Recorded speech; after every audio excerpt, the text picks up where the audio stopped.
Pemirsa, pembunuhan 5 orang sekeluarga dikubur dalam septic tank di Waikanan, Lampung dilatar belakangi rebutan harta warisan. Sadis dua pelaku merupakan anak dan cucu korban.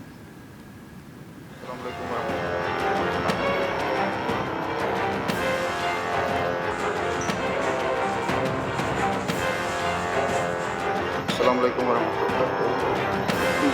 Warga digemparkan dengan pembunuhan 5 orang satu keluarga di Kampung Margajaya, Kabupaten Waikanan, Lampung. Sadis, 4 jenazah korban ditemukan di dalam septic tank, sementara 1 korban lainnya ditemukan terkubur di kebun singkong milik warga sekitar. 4 korban yang ditemukan dalam septic tank merupakan Zainuddin 60 tahun dan Siti Romlah istrinya, serta Wawan Wahyudin 46 tahun, anak kandung Zainuddin, dan Zahra 6 tahun, putri dari Wawan. Sedangkan 1 korban yang ditemukan terkubur di kebun singkong adalah Juanda 26 tahun, anak tiri Zainuddin yang merupakan anak bawaan Siti Romlah saat menikah dengan Zainuddin. Pembunuhan terungkap dari kecurigaan warga yang tidak melihat para korban sejak Oktober tahun lalu. Warga yang curiga mendatangi rumah pelaku dan menemukan korban 1 keluarga tewas dibunuh dan dikubur di dalam septic tank.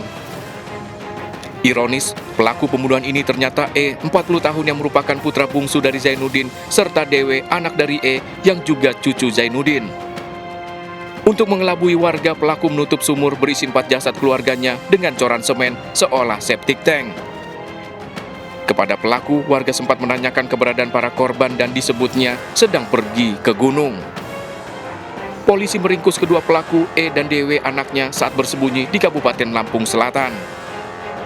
Motif pelaku membunuh para korban diduga karena rebutan harta warisan.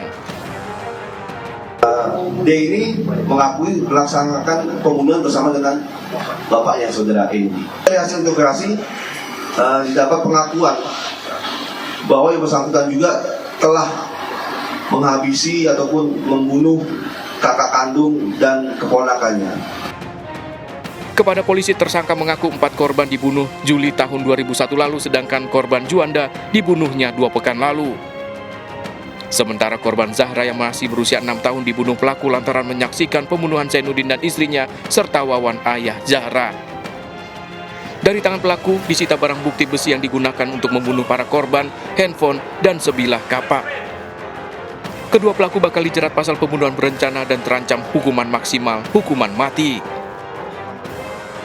Dari Waikanan, Lampung, Haryadi dan Andras Afandi melaporkan. Mantan Gubernur Jakarta Anies Baswedan mendatangi kantor DPP Partai Demokrat dalam rangka silaturahmi politik. Pertemuan ini disambut baik oleh Ketua Umum Partai Demokrat Agus Harimurti Yudhoyono dan ratusan relawan. Disambut ratusan simpatisan, calon presiden yang diusung Partai Nasdem, Anies Baswedan menjambangi kantor DPP Partai Demokrat di Menteng, Jakarta Pusat. Kedatangan Anies disambut Ketua Umum Partai Demokrat Agus Harimurti Yudhoyono.